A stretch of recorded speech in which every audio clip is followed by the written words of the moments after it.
Bonjour à tous. Je suis très honorée d'ouvrir ce samedi matin pour les 30 ans d'NLPNL. Je remercie beaucoup NLPNL de m'avoir conviée et puis de me donner l'opportunité de me présenter et de présenter mes travaux. Pour ceux qui ne me connaissent pas, je vais commencer à un tout petit peu vous raconter qui je suis. Donc je m'appelle Anne-Laure, je suis française et canadienne. Alors je précise cette double citoyenneté parce que vous allez voir que ça va teinter, ça teinte beaucoup mon identité professionnelle et ça va teinter mes interventions. Je suis française de naissance et canadienne d'adoption. Je suis rentrée il y a 1 an en France après avoir vécu près de 15 ans à Montréal, 13 hivers exactement. Je compte mes années passées à Montréal en hiver.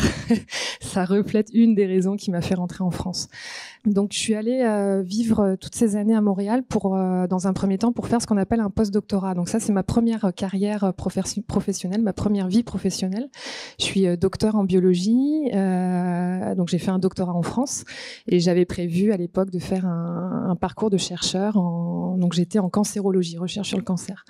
Donc biologie, recherche sur le cancer. Et donc quand on veut faire une carrière de chercheur, on fait un doctorat. Ensuite, on va à l'étranger faire ce qu'on appelle un post-doctorat pour aller chercher une autre expertise et puis on revient dans son pays et on postule sur des postes de chercheur. Ça, c'est la lignée classique. Donc, c'est ce que j'avais prévu de faire. Donc, je suis donc allée à Montréal, à l'université McGill, qui est une université de pointe en recherche sur le cancer. J'ai donc fait mon post-doctorat. Ensuite, on m'a proposé un poste de chercheur associé dans le laboratoire dans lequel j'avais fait mon post-doc. Donc, j'ai accepté. Et puis, la vie étant ce qu'elle est, en 2011, comme sans doute certains d'entre vous, j'ai frappé un mur qui était le mur de mes valeurs, le mur de qui suis-je, où vais-je, où gère, ces grandes questions existentielles. Et j'ai réalisé que ma mission, qui était à l'époque, puis qui est toujours aider et transmettre, c'est ce qui m'avait motivée à faire de la recherche sur le cancer, puis à transmettre, parce que j'étais aussi professeure à l'époque. J'étais confrontée à des limites sur l'application de terrain que je faisais cette mission. J'étais avec mes souris, malheureusement c'était mon modèle d'étude à l'époque, mes tubes à essai, mes cellules, j'étais très limitée, j'avais un besoin d'avoir un contact direct avec l'être humain, de me sentir utile directement, de pouvoir mesurer mon utilité un peu plus directement. Et donc j'ai quitté la recherche du jour au lendemain. Et je me suis formée à diverses approches d'accompagnement et de relations d'aide, dont bien évidemment la PNL, qui est mon squelette principal. Mais je me suis aussi formée à la processcom, à la CNV, à l'hypnose, à la psychanalyse transgénérationnelle. Donc j'ai touché un petit peu à tout. Mais la PNL, c'est vraiment ma couleur principale. Je suis coach et enseignante certifiée en PNL. Et donc aujourd'hui, j'ai ces 2 casquettes, la casquette de scientifique et ma casquette de PNListe et d'accompagnatrice. Alors, mes 2 publics sont les managers et les dirigeants d'un côté, où je vais leur apporter des éléments sur le fonctionnement du cerveau en lien avec la résistance au changement, les relations humaines, et puis les professionnels de l'accompagnement, comme vous, où j'apporte aussi les points de convergence entre le fonctionnement du cerveau et la PNL pour les PNListes. Alors, c'est ce qui m'amène aujourd'hui à vous présenter ces points de convergence que je vais vous proposer entre le fonctionnement du cerveau et la PNL. Parce que très rapidement, quand j'ai commencé mon parcours en PNL, je me suis dit, mais c'est quoi au Québec, on dit cette bibite-là, cette affaire-là, c'est quoi cette approche? Est-ce qu'elle est fondée scientifiquement? Quelles sont les recherches qui sont faites? Quels sont les fondements qui soutiennent la PNL? Donc, c'est ce que je vais vous proposer pendant cette petite heure qu'on va passer ensemble. Donc l'objectif général de cette conférence, il va être double. Mon premier objectif, ça va être de vous accompagner à mieux comprendre le fonctionnement du cerveau, principalement dans un contexte de changement. Les PNListes sont nés des vecteurs de changement, et vous allez voir que il y a pas mal de résistance au changement d'un point de vue cérébral. Et puis aussi d'identifier des clés scientifiques qui viennent soutenir nos interventions PNL. Je vous propose 4 points. État des lieux de la recherche en PNL. Notre cerveau et le modèle des 2 pilotes. Vous allez voir que c'est un modèle que je vais vous proposer sur le fonctionnement du cerveau. Les facteurs neurologiques de résistance au changement et PNL et neurobiologie du changement. Alors, pour commencer, état des lieux de la recherche en PNL. C'est sûr qu'en tant que chercheur, j'ai rapidement lu et compris que la PNL était associée par les académiciens, par les universitaires, comme une pseudo-science. Ça, c'est une réalité. La PNL, elle est reconnue par le MILIDUF, qui est la mission interministérielle de vigilance et de lutte contre les dérives sectaires, comme une approche sectaire, comme une pseudo-science, c'est-à-dire comme une approche qui se dit scientifique, sans en avoir ni la démarche, ni la reconnaissance. c'est une réalité. La PNL est donc classée comme une méthode psychologisante aujourd'hui. Donc c'est quelque chose, moi, qui m'a fait bondir et j'ai voulu comprendre pourquoi. Pourquoi la PNL est aujourd'hui classée par cette mission du ministère comme une pseudoscience. Pour ça, j'ai fait des recherches où j'ai comparé 4 approches. Donc j'ai fait bien sûr le choix de la PNL et 3 autres approches qui ont des liens très étroits avec la PNL.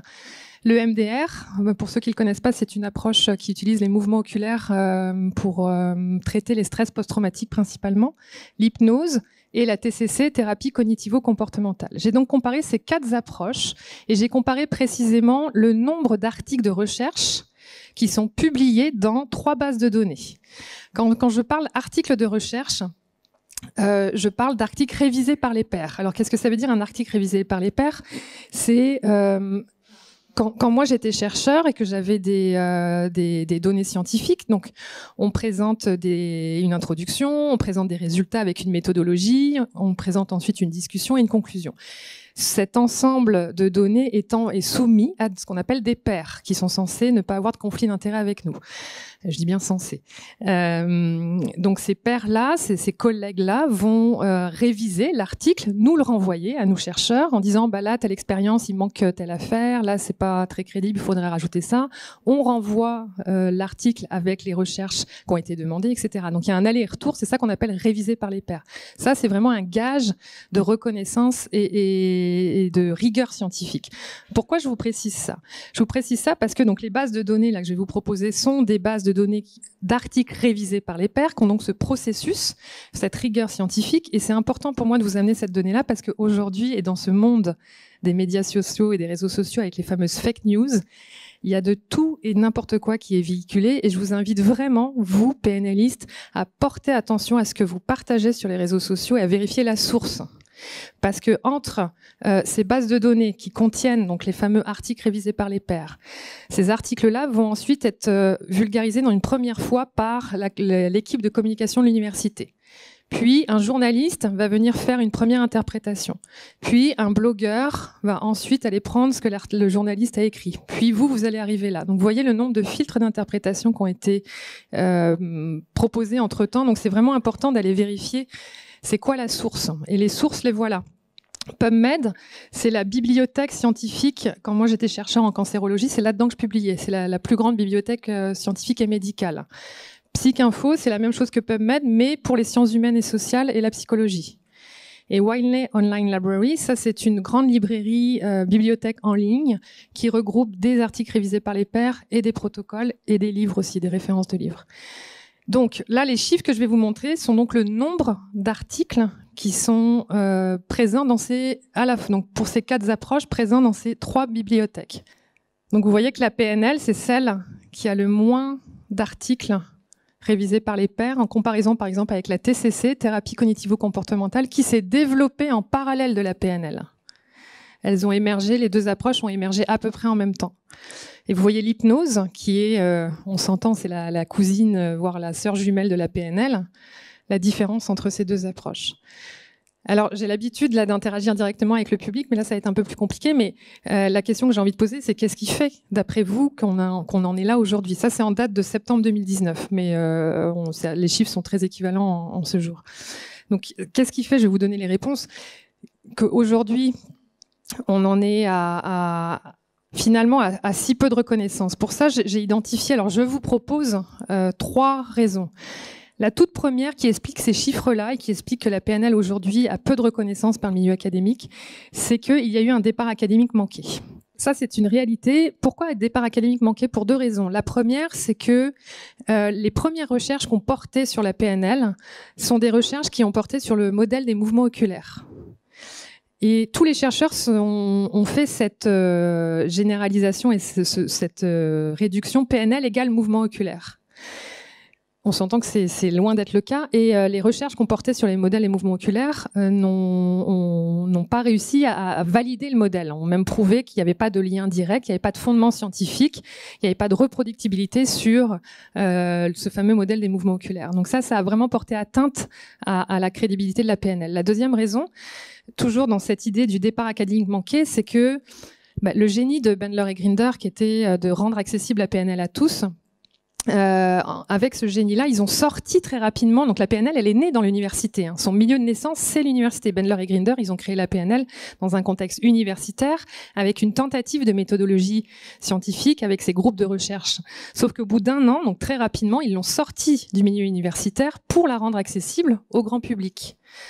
Dans ce contexte-là, la PNL, en étant sortie de son milieu de naissance, contrairement à la TCC, par exemple, qui elle est restée, a entraîné ce désintérêt par les chercheurs au sein de l'université.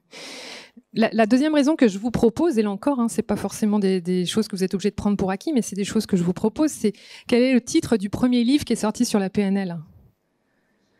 C'est The Structure of Magic. Donc, le tout premier livre qui est sorti sur la PNL a été associé à la magie. Il est possible que là aussi, d'un point de vue sous l'angle de vision des chercheurs universitaires, que ça ait porté atteinte à sa crédibilité. Et la troisième raison, là encore, ce génie de Bandler et Grinder de rendre la PNL accessible à tous, malheureusement, a éprouvé des conséquences fâcheuses, qu'il y a eu très rapidement des stratégies commerciales, la marchandisation qui a été rapidement étiquetée à la PNL. Donc voici des raisons qui font qu'il y a eu une perte rapide de crédibilité et que les financeurs n'ont pas voulu injecter de l'argent sur cette approche. Ça, c'est une raison. Ceci dit, il existe des articles scientifiques révisés par les pairs qui prouvent l'efficacité de la PNL dans un contexte de psychothérapie. Ça, c'est vraiment important que vous ayez. Puis ça, vous pourrez le trouver dans l'article qui a été publié dans Métaphore pour le congrès des 30 ans. C'est vraiment important que vous ayez une notion de ces données-là, parce qu'il arrive par moment qu'il y ait des participants. J'ai eu une conversation hier avec l'un d'entre vous, qu'il y a des participants qui disent mais est-ce que c'est prouvé scientifiquement ? Oui. Il y a des articles qui prouvent l'efficacité clinique de la PNL, et je précise, dans un contexte de psychothérapie. Parmi ces articles-là, donc là, je les ai classés par thème. Le champ de recherche qui est le plus fructueux, qui connaît le plus grand nombre d'investissements financiers, c'est le recherche sur les stress post-traumatiques. Aux États-Unis, il y a tout un mouvement et un projet qui s'appelle Research and Reconnection Project, je crois, avec Frank Bourke et Richard Gray notamment, qui mettent en place des protocoles de recherche validés scientifiquement, qui utilisent la méthodologie scientifique pour tester l'efficacité de la double dissociation. Ils l'ont appelé le protocole RTM pour Reconsolidation Traumatic Memory. Et des articles sont sortis, donc qui sont des articles révisés par les pairs, qui sont solides, qui sont sérieux, pour prouver l'efficacité de la double dissociation sur des stress post-traumatiques. Le premier article, c'est sur des personnes qui ont été victimes du génocide rwandais. Le deuxième article, c'est sur des vétérans américains. Donc il y a cette réalité que oui, la PNL est prouvée scientifiquement. Non. Est-ce qu'elle fonctionne ? Oui, elle fonctionne. Voici la preuve. Il y a eu un article qui est vraiment très intéressant sur l'utilisation dans un contexte de phobie avec l'annulation d'encre. Les chercheurs ont fait l'étude suivante. Donc c'est des personnes qui étaient incapables de passer un IRM parce qu'ils étaient claustrophobes. Et à tel point qu'on devait les anesthésier, une anesthésie générale, pour qu'ils puissent passer l'IRM. Ils ont donc pratiqué, ces chercheurs ont pratiqué l'annulation d'encre. L'annulation d'encre, vous dites ça en France aussi, ouais, c'est désactivation d'encre. Donc désactivation d'encre pour ces patients-là. Et 76% des patients ont pu passer l'IRM sans anesthésie générale suite à l'application de la désactivation d'encre. Donc ça a été publié en 2010. Et puis le champ de la psychothérapie aussi a vu des recherches avec l'utilisation du recadrage, de l'ancrage, de la dissociation, de la visualisation. Et alors un article qui est un peu moins, d'un point de vue statistique, qui est un peu moins significatif, mais qui a quand même aussi été utilisé pour le traitement d'allergies. Donc ça, c'est vraiment dans le champ de la psychothérapie. Il s'avère qu'en coaching, ça a également été utilisé, mais il y a beaucoup moins de recherches qui sont faites sur l'utilisation de la PNL dans un contexte de coaching. Dans un contexte de psychothérapie, on a plusieurs articles, donc ceux que je vous ai montrés avant. Dans un contexte de coaching, il y en a beaucoup moins.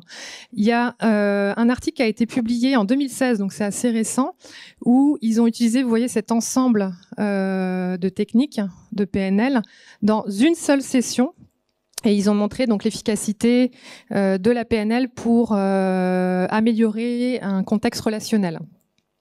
Donc ça, c'était dans le cadre personnel. Dans le coaching santé aussi, il y a une méta-analyse qui a été faite en 2016 sur la perte de poids. Et là aussi, ils ont utilisé plusieurs interventions de PNL. Donc, la conclusion à ça, c'est que oui, la PNL est peu étudiée, il y a peu de recherches, il y a peu d'investissements. Cependant, il y a une réalité quand même, il y a des articles qui prouvent son efficacité dans un contexte de psychothérapie et de coaching. Là où je voulais vous amener aussi, j'ai appelé ça les mythes de la PNL. C'est un peu intense comme mot, ce serait plus des recadrages, mais les mythes, c'est pour vous puissiez vous en souvenir. C'est plus des recadrages qui sont encore enseignés dans des centres de PNL et qui sont pas totalement justes dans leur concept. La première notion qui est encore véhiculée, et pas seulement en PNL d'ailleurs, hein, elle est encore transmise dans les universités en psychologie, c'est le fameux 7 plus ou moins 2. Donc juste pour vous resituer, pour ceux qui peut-être ne savent pas ce que c'est ce fameux empamnésique, hein, la mémoire de travail immédiate, qui dit qu'on retient, l'être humain est capable de retenir 7 plus ou moins 2 informations en même temps. Cette donnée, elle a été issue d'un chercheur qui s'appelle George Miller, qui était, lui, son dada, c'était la mémoire immédiate de travail. Donc, il s'intéressait à savoir combien d'éléments l'être humain peut retenir en même temps. Et il s'est amusé à faire 3 types d'expériences. Une expérience sur l'intensité de sel, donc sur le gustatif, une expérience sur le nombre de points qu'une personne était capable de voir, donc sur le visuel, et puis sur l'auditif, des tonalités différentes. Et il a montré que entre 5, 6 et 7, ou 8, en fonction des expériences, l'être humain était confus après. Et il s'est amusé avec le chiffre 7. Il s'est tellement amusé qu'en fait, il a écrit un article qui s'appelle donc le chiffre 7, le nombre magique, le chiffre 7. Et à la fin, il présente ses résultats, et à la fin, il écrit quelque chose du genre donc l'être humain a une capacité limitée quant à sa mémoire immédiate de travail, et le chiffre 7, qu'en est-il des 7 couleurs primaires, des 7 merveilles du monde, des 7 jours de la semaine? Peut-être qu'il y a quelque chose vraiment derrière ce chiffre 7, ou peut-être est-ce une réelle coïncidence, une pernicieuse coïncidence de Pythagore. Donc vous voyez, il s'amuse avec le chiffre 7. Il a sorti son article en 1950, et ce chiffre 7 a été généralisé et a été repris dans toutes les écoles. Aujourd'hui, ce qui est vrai, c'est qu'en réalité, donc, il est vrai qu'on a une mémoire immédiate de travail qui est limitée. Et ce qui est plus juste, c'est qu'on retiendrait 3 ou 4 blocs d'informations. Plus que 7, plus ou moins 2. Ce serait en termes de 3 ou 4 blocs d'informations. Et en plus de ça, ce qui est montré récemment, c'est que ce serait pas vraiment en fait une histoire de quantité, mais de qualité. Ce serait que nos yeux porteraient attention en fonction de la qualité d'un élément plutôt que la quantité. Donc ça, ce serait plus une histoire qualitative que quantitative sur la mémoire immédiate de travail. Donc petit recadrage sur le 7 plus ou moins 2. Autre modèle qui est bien évidemment, et moi la première, je l'enseigne, les mouvements oculaires. Sauf que quand je l'enseigne, je précise qu'aujourd'hui, il n'y a pas de fondement scientifique sur ce modèle-là. Aujourd'hui, ce modèle n'est pas prouvé scientifiquement. Il est prouvé qu'il y a un lien entre le mouvement des yeux et la résurgence de mémoire. Ça, c'est prouvé. C'est d'ailleurs sur cet fondement scientifique-là que le MDR s'appuie. Cependant, ce n'est pas prouvé que quand vous regardez en haut à gauche, vous êtes en remémoré, ou en haut à droite, vous êtes en... ou l'inverse. Moi, j'ai fait une résistance avec ce modèle, donc je ne sais jamais dans quel sens c'est. Mais vous voyez l'idée. Donc ça, c'est pas prouvé scientifiquement. Il y a un article qui est sorti où il est possible qu'il y aurait une explication qui soit culturelle. Parce que en Occident, on lit de gauche à droite, ça aurait conditionné l'être humain à dire que le passé, donc le remémoré, serait à gauche et qu'on irait vers la droite, vers le futur. C'est la seule explication aujourd'hui qui est proposée pour expliquer le modèle des mouvements oculaires. Et troisième et dernier mythe, ou plutôt recadrage que je vais vous proposer, c'est la fameuse équation, on retient 93% de la communication est non verbale et 7% est verbale.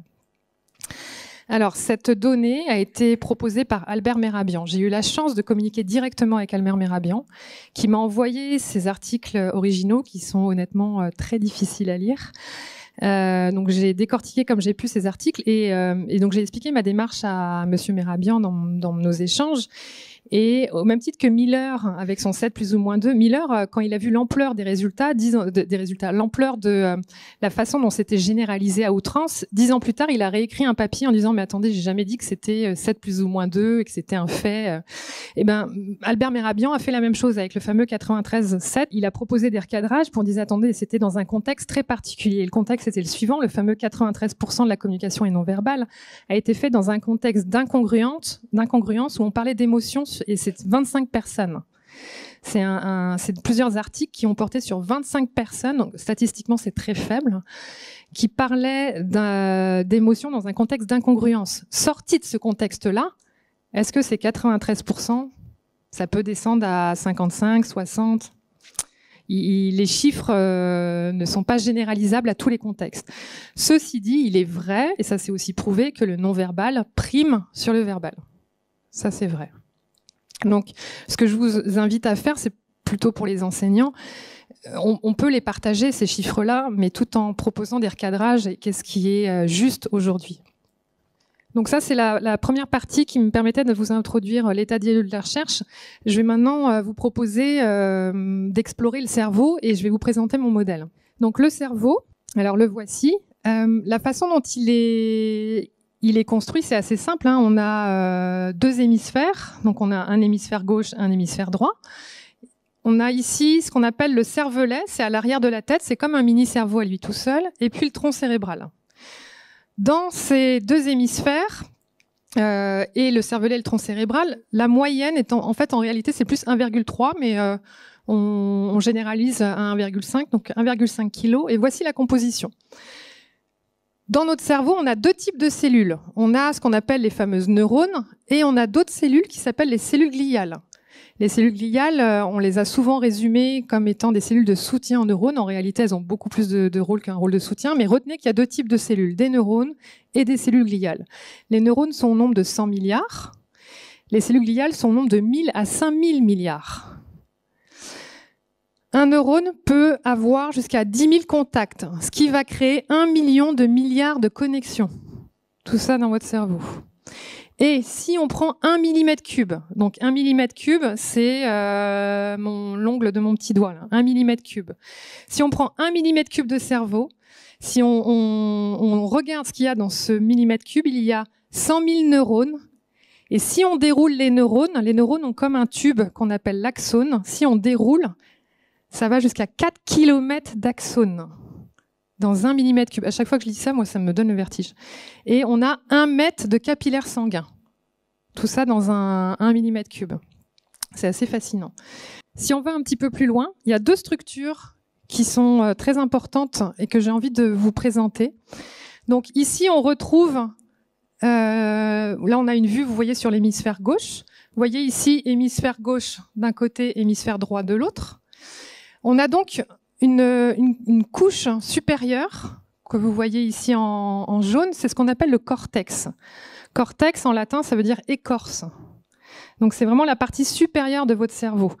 Il y a des lobes, vous avez peut-être entendu parler du lobe frontal, du lobe occipital, tout ça, ça va être... Donc les hémisphères vont avoir 4 lobes, et le cortex va avoir 4 lobes. Si on retire cette couche-là, ce cortex, on a une autre zone ici, qui contient des structures clés, vous les voyez ici, et je vais vous demander de porter attention à deux structures, l'hippocampe en bleu et l'amygdale. Pourquoi je vous invite à porter attention à ces deux structures? Pour la raison suivante, c'est que quand vous vivez un événement, cet événement va être enregistré dans ces deux structures. Donc là, ici, on a les structures cérébrales. Un événement va être enregistré dans l'hippocampe et dans l'amygdale. L'hippocampe, lui, il va enregistrer les faits. Alors que l'amygdale, elle est responsable de toute la composante émotionnelle. Par exemple, vous vivez un accident de voiture, c'est votre hippocampe qui va retenir la couleur de la voiture, le lieu, le carrefour, les personnes qui étaient présentes. Mais tout ce qui va concerner la peur, la honte, la colère, ça va être l'amygdale. Or, si on regarde la maturité, regardez ça. D'un point de vue maturité, l'hippocampe arrive à maturité vers l'âge de 2-3 ans, alors que l'amygdale est une structure qui est mature dès la naissance. Qu'est-ce que ça veut dire pour nous en tant que PNListes, cette donnée-là? Ça veut tout simplement dire que d'un point de vue... Alors vous savez, quand on dit cette phrase, l'enfant n'a pas de souvenir avant l'âge de 2-3 ans. On l'entend souvent, cette phrase. C'est vrai d'un point de vue factuel, c'est pas vrai d'un point de vue émotionnel. Nous, en tant que PNLI, ce qui est important de retenir, c'est que quand on fait, par exemple, et pour ceux qui peuvent se permettre de le faire et qui sont dans un contexte thérapeutique, quand on fait de la réempreinte ou le changement d'histoire personnelle, qu'on arrive à des souvenirs avant l'âge de 2-3 ans, ce qui est vrai, ce sont les émotions. C'est la seule chose qui est vraie, en fait, ce sont les émotions. Parce que la structure qui enregistre la composante émotionnelle était mature dès la naissance. En revanche, les faits vont être reconstruits. Parce que la structure n'était pas mature pour enregistrer. Donc les enfants, les tout petits, et même dès la vie fétale, l'amygdale, elle termine sa maturité en fin de vie fétale, enregistre les émotions. Toutes les composantes émotionnelles sont enregistrées dès la naissance et un tout petit peu avant. C'est assez fascinant quand même d'avoir cette donnée-là. Si on va un petit peu plus loin, je suis sûre que vous avez déjà entendu le modèle des 3 cerveaux de Paul MacLean. Qui a déjà entendu ce modèle-là? Voilà, vous êtes hyper nombreux. Paul MacLean a été assez brillant pour proposer ce modèle-là. Donc, ce que Paul MacLean a dit, lui, il était intéressé à comprendre l'évolution du cerveau humain. Et ce qu'il a proposé, c'est un modèle en 3 couches. Selon lui, le cerveau humain aurait évolué selon 3 couches. 3 couches qui se seraient succédées dans l'évolution. Première couche, le cerveau reptilien, ici. Cette couche-là, comme son nom l'indique, serait apparue chez les reptiles.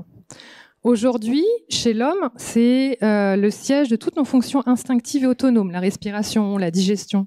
Toutes ces fonctions-là sont contenues dans le reptilien. C'est aussi le siège de nos réflexes. Quand le petit bébé arrive à la naissance et qu'il a ce réflexe de succion, cette fonction-là est contenue dans le reptilien. Selon Paul MacLean, par la suite, serait apparu chez les mammifères ce qu'il a appelé le cerveau limbique. Il l'a appelé le cerveau des émotions. Pour Paul MacLean, pour passer du stade reptilien au stade mammifère, il aurait fallu développer des structures pour nous permettre de détecter ce qui est agréable et désagréable. Donc émotions positives, émotions négatives. Et donc pour Paul MacLean est né le cerveau des émotions qu'il a localisé dans le limbique. Et donc chez les mammifères. Aujourd'hui, les structures que je vous ai mentionnées avant, hippocampe et amygdale, sont dans le limbique. Donc c'est en effet des structures qui sont clés dans la genèse des émotions. Et par la suite, toujours selon Paul MacLean, 3e structure à être apparue dans l'évolution, c'est le néocortex. Le néocortex est apparu chez les grands primates, chez les hommes primitifs, et donc il a connu sa plus grande expansion chez l'être humain. Le néocortex. Aujourd'hui, c'est chez l'homme le siège de toutes nos fonctions cognitives supérieures. Tout ce qui est raisonnement, capacité de compréhension, prise de conscience, le langage, la réflexion, la perception, tout ça, c'est situé dans notre néocortex. Or, malheureusement, j'ai une mauvaise nouvelle à vous annoncer, c'est que ce modèle est caduc. Aujourd'hui, cette théorie des 3 cerveaux n'est plus juste. Pourquoi elle n'est plus juste? Pour la raison suivante. En fait, pour 2 raisons. La première, c'est qu'en réalité, donc vous voyez ici, ça c'est le cerveau d'oiseau et de reptile ici, mammifère ici. En bleu clair, c'est ce qu'on appelle le télencéphale, qui va donner par la suite le néocortex, donc la fameuse structure qu'on a vue apparaître en troisième couche. Or, vous voyez, les reptiles et les oiseaux ont un cortex. Donc, c'est pas vrai que les reptiliens ont juste le cerveau reptilien. Les reptiles avaient déjà un cortex. Donc, il n'y a pas eu cerveau reptilien, cerveau limbique et néocortex qui se sont succédés. En réalité, les 3 couches étaient là dès la naissance. Voilà, c'était dès le début de l'évolution. Ce qui est vrai, c'est plus la répartition des 3 couches et le volume qui aurait différé en fonction des contraintes auxquelles l'organisme aurait été soumis. Ça, c'est plus juste. Deuxième recadrage sur ce modèle-là, je vous présente Monsieur Phineas Gage. Monsieur Phineas Gage, c'est encore aujourd'hui un personnage qui est étudié en médecine pour la raison suivante. Phineas Gage était un contremaître de chemin de fer qui, à un moment donné, était accroupi en train de poser de la dynamite sur une ligne de chemin de fer, j'imagine. Et la dynamite a sauté trop tôt qu'est-ce qu'elle devait sauter. L'accident est le suivant, c'est que Phineas s'est pris une barre de fer dans l'œil. En fait, ça a traversé complètement son crâne. Ici, c'est une reconstitution qui a été faite par la femme d'Antonio Damasio. Une fois que Phineas Cage était décédé, vous voyez la barre de fer, en fait, elle a traversé complètement le crâne et elle a passé l'œil. Mais elle est ressortie, donc elle a traversé ici et elle est ressortie. Il est resté vivant. La barre de fer, elle a traversé. Il est resté vivant. Alors, il pose ici. Et pourquoi il pose? C'est qu'en fait, donc Phineas Cage était, avant son accident, un homme très apprécié par ses collègues. C'était un contremaître de chemin de fer qui était qui avait un relationnel empathique, qui était très social, qui avait de l'humour. Après son accident, il est devenu très irascible, très colérique, très impulsif, à tel point qu'il n'a pouvait plus rester dans son travail et il a été embauché dans des cirques. Et c'est pour ça qu'on a cette photo de lui. Et alors, pourquoi je vous présente ce monsieur? C'est que donc il est passé avant son accident d'une personnalité et d'un comportement émotionnel qui était dans l'empathie à une personnalité très colérique. Donc il y a eu un changement de personnalité et un changement de composante émotionnelle dans sa personnalité avant et après son accident. Or, regardez où la barre de fer a traversé. Elle a traversé littéralement le cortex préfrontal. Et c'est comme ça qu'on s'est rendu compte qu'en réalité, le processus, quand on parle du cerveau des émotions, c'est un processus. Le cerveau des émotions, c'est pas vrai qu'il est localisé uniquement dans le limbique comme Paul MacLean l'avait prétendu. En réalité, le processus émotionnel fonctionne de la façon suivante. La genèse des émotions serait réalisée dans le limbique, mais tout ce qui est gestion des émotions, c'est dans le préfrontal. Il y a un chercheur qui s'appelle Daniel Siegel qui propose le modèle de la main. Je vais vous le présenter parce que je le trouve très intéressant. Vous imaginez que mon pouce, là, c'est le limbique en jaune. Mon poignet et le reste de mon bras, c'est le reptilien. Et mes 4 doigts ici, c'est le néocortex. Ce que Daniel Siegel propose, c'est que les tout petits, ils sont comme ça. C'est-à-dire que quand ils ont une émotion, c'est le limbique qui est directement accessible. Puis, à partir de 7 ans, le néocortex, qui sont représentés par mes 4 doigts, on s'entend, c'est schématique, hein, c'est métaphorique. Hein. Les 4 doigts qui sont représentés qui représentent le néocortex, vers l'âge de 7 ans, commencent à avoir la capacité de se déployer et de connecter avec le limbique pour dire au limbique « calme-toi le pompon ». Ça, c'est québécois, je pense, comme expression, ça. Vous comprenez l'idée. Donc, le limbique, c'est celui qui génère les émotions. Le néocortex, c'est celui qui calme les émotions, qui va permettre de dire aux émotions, on va se calmer, ça va aller, on raisonne, on réfléchit, on se pose, on prend du recul. Quand on a une émotion, souvent on flippe, on est comme ça. On va avoir une surchauffe émotionnelle. Et c'est notre néocortex qui va avoir cette capacité d'aller gérer. C'est pour ça que donc le néocortex, il commence sa maturité vers l'âge de 7 ans. Et aujourd'hui, alors il y a des chercheurs qui disent que ça se termine à 25 ans. En réalité, la maturation du néocortex se fait tout au long de la vie. Donc à l'âge de 7 ans, on commence à avoir cette capacité. Mais avant, les tout-petits n'ont pas cette capacité de gérer les émotions. C'est pour ça que les tout-petits, c'est des brutes d'émotions. Hein, ils se mettent en colère, ils explosent de rire, ils explosent de joie, ils pleurent, parce qu'ils c'est un accès direct au limbique. Donc c'est à nous, parents, de leur apprendre à mettre des mots et puis à faire ce geste-là. Encore métaphoriquement. Je vous dis que c'est métaphorique, mais par contre, il y a une réelle connectivité entre le limbique et le néocortex. Il y a des autoroutes qui vont être connectées, qui vont aller du limbique vers le néocortex et du néocortex vers le limbique pour communiquer. Il y a une communication entre ces deux structures. Ces données-là m'ont amené à proposer un modèle. J'ai revisité donc le modèle de Paul MacLean pour proposer un modèle qui explique le fonctionnement du cerveau humain. Finalement, ce que je vous propose, c'est que notre cerveau serait un vaisseau. Un vaisseau qui aurait à son bord 2 pilotes. Il a un pilote que j'ai nommé le pilote exécutif, qui est représenté en bleu par le néocortex, et un pilote que j'ai appelé le pilote protecteur, qui est le limbique et le reptilien. Le pilote exécutif, comme son nom l'indique, il exécute. C'est lui qui prend les décisions, c'est lui qui comprend, c'est lui qui gère. Alors que le pilote protecteur, comme son nom l'indique, sa job, à lui, c'est d'assurer la protection de l'organisme, de protéger. Ces 2 pilotes, ils ont donc 2 besoins complètement différents. Le pilote exécutif, sa raison d'être, c'est de créer du sens et de la cohérence. L'être humain est avant tout un être de sens. On a besoin de comprendre les choses, on a besoin de créer du sens. Ça, c'est la job du pilote exécutif. Alors que le pilote protecteur, sa job à lui, c'est d'assurer notre protection. Lui, il veut assurer notre sécurité. Son besoin premier, c'est de la sécurité. Voilà les deux grands besoins de notre cerveau. Besoin de sens, besoin de sécurité. Or, non seulement ils ont deux besoins différents, mais en plus de ça, ils parlent deux langues différentes. Notre pilote exécutif, sa façon d'appréhender l'environnement, sa façon de communiquer avec le monde qui l'entoure, c'est à travers un langage verbal. Quand vous êtes en train d'entendre mes mots, c'est votre pilote, et que de les comprendre, c'est votre pilote exécutif. Or, le pilote protecteur, sa façon de communiquer avec le monde qui l'entoure, c'est à travers un langage non verbal. Donc, on a un vaisseau, on est à bord d'un vaisseau qui a deux pilotes, qui ont deux besoins différents et deux langages différents. Qu'est-ce que ça évoque quand je vous dis ça? Pour avancer dans une direction, il faut que les deux pilotes communiquent. C'est ce qui me permet d'introduire les facteurs neurologiques de résistance au changement. Dans ces facteurs-là, on va explorer un peu plus ces deux pilotes avec ces deux besoins différents à travers notamment les biais cognitifs. Et puis, je vais aussi vous parler de la puissance des habitudes, la peur du changement et l'absence de sens. Ça, c'est 4 facteurs qui vont créer des résistances au changement, que nous, en tant que PNListes, on va pouvoir désamorcer, vous allez le voir comment. Je reprends mon modèle des deux pilotes avec ces deux fonctions différentes. Il s'avère que le cerveau, à travers ces deux pilotes, va mettre en place ce qu'on appelle des biais.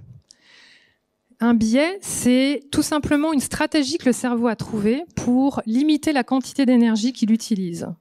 Pourquoi? Parce que notre cerveau, là vous vous en rendez pas compte, mais il est en train de prendre un nombre de décisions qui est incommensurable. Je pense que c'est des milliers de décisions par jour qu'il prend. Mais pour se libérer de ces décisions, il a besoin de créer des automatismes pour se rendre disponible, pour pouvoir être disponible en mode réflexif, qui lui demande de l'énergie aussi.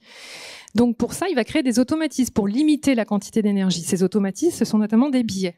C'est donc des stratégies que le cerveau a trouvées pour automatiser les mécanismes. Parmi ces biais, alors on a une centaine de biais cognitifs. On les appelle aussi les biais décisionnels.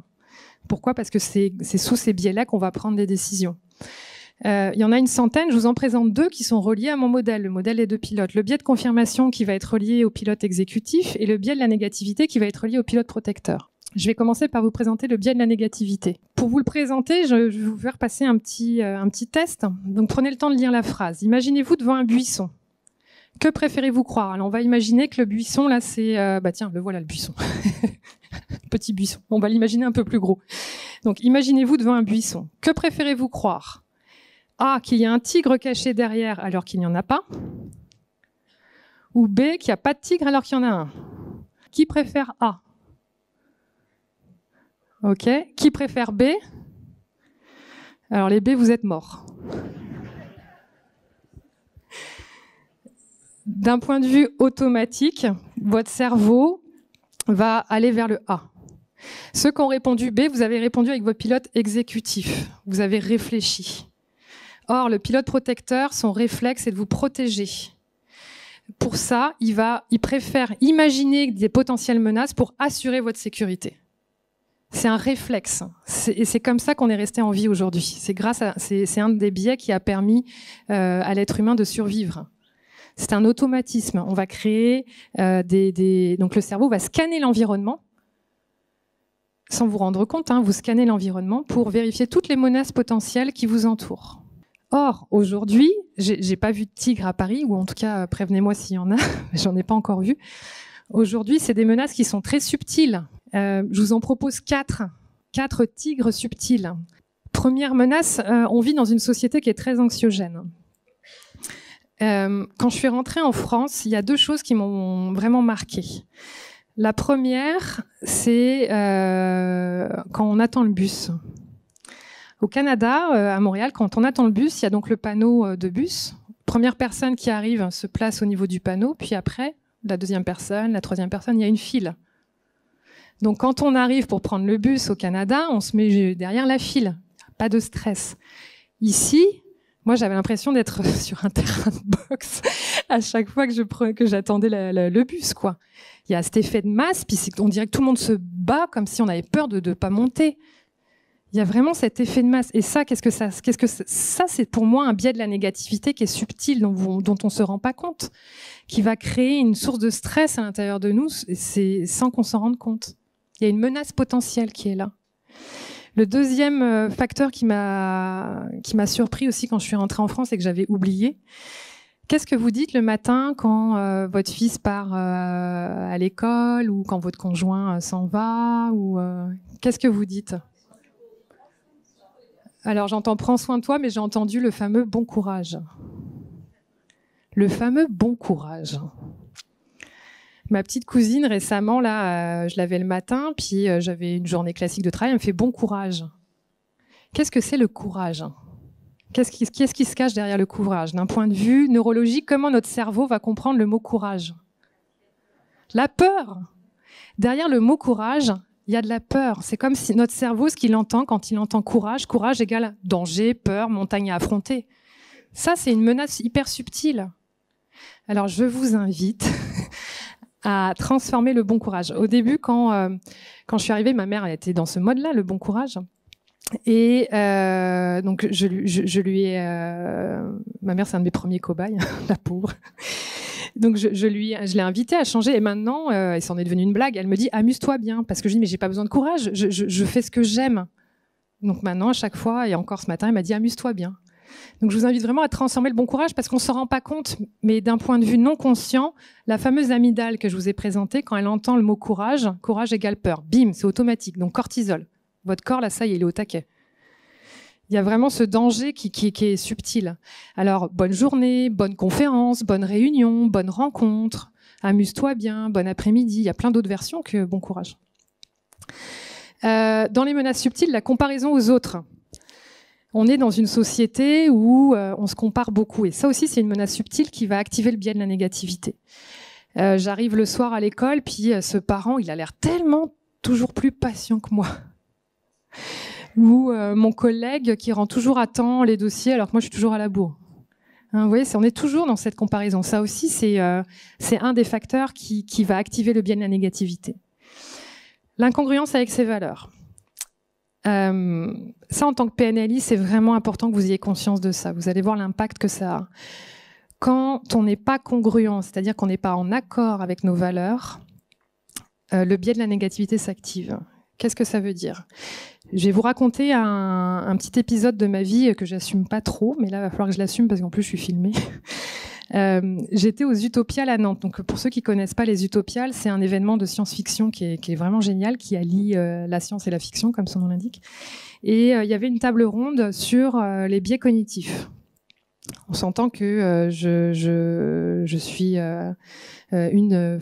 je suis bien avancée dans la notion de biais cognitif et donc j'avais vraiment envie d'assister à cette table ronde. Et j'arrive et là la file était déjà pas mal remplie et donc il y avait des organisateurs qui disent bah là maintenant à partir de là vous pouvez plus rentrer. Qu'est-ce que j'ai fait? J'ai honte. Hein, non mais j'ai vraiment honte. C'est que j'ai gratté 20 personnes. Or je viens du Québec où nous on fait la file pour attendre le bus. Une de mes valeurs profondes, c'est le savoir vivre ensemble. Et là, c'est clair que j'ai porté atteinte à ma valeur en faisant ça. Mon pilote protecteur, biais de la négativité, signal de danger. Là, je suis en train de porter atteinte à une de mes valeurs profondes, qui est le savoir vivre ensemble, le respect d'autrui. Donc, j'ai vraiment senti dans mon corps une menace. Vous allez voir après comment mon pilote exécutif a réglé le problème. Je laisse en suspens. Donc, incongruence avec ses valeurs, c'est vrai. Donc, nous, en tant que PNListes, c'est fondamental. Pourquoi? Parce que portez attention aux valeurs que votre client est en train de vous exprimer. S'il porte une action, si son objectif n'est pas aligné avec ses valeurs profondes, il va y avoir un biais de la négativité qui va s'activer.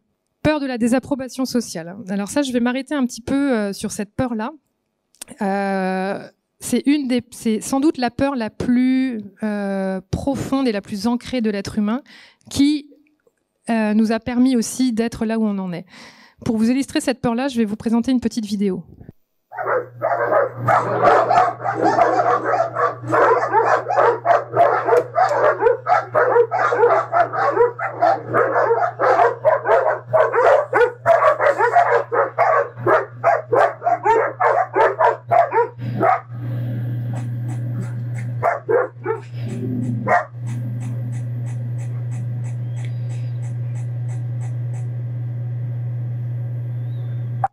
Elle est géniale, hein, cette vidéo. L'être humain réagit pareil. C'est plus facile de dire les choses derrière un mail, derrière un ordinateur, derrière un téléphone, que de les dire en face. La barrière nous protège. Pourquoi ? Parce qu'il y a cette peur profonde, qui est la peur de la désapprobation sociale, qui est la peur suivante. La façon dont elle a été découverte, c'est grâce à Solomon Asch, qui, vous connaissez les expériences de Milgram sur l'influence de l'autorité. Solomon Asch, c'est le directeur de thèse de Milgram. Solomon Asch, sa passion, lui, c'était de comprendre l'influence du groupe. Et il a fait l'expérience suivante.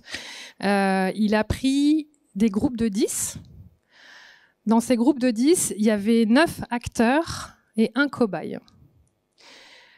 On disait à ces 10 personnes-là qu'ils allaient passer un test visuel. Le test visuel est le suivant.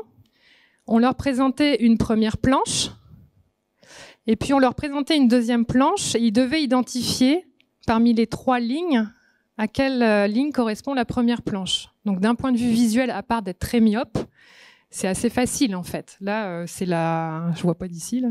C'est la C. Donc, les 9... Donc on dit ça, c'était la consigne qu'on donnait aux 10 personnes. Il y avait 9 acteurs qui étaient au courant qu'il y avait un piège et un cobaye. À ces 9 acteurs, on leur disait, au bout de la 3e planche, on vous invite à donner une fausse réponse, une mauvaise réponse.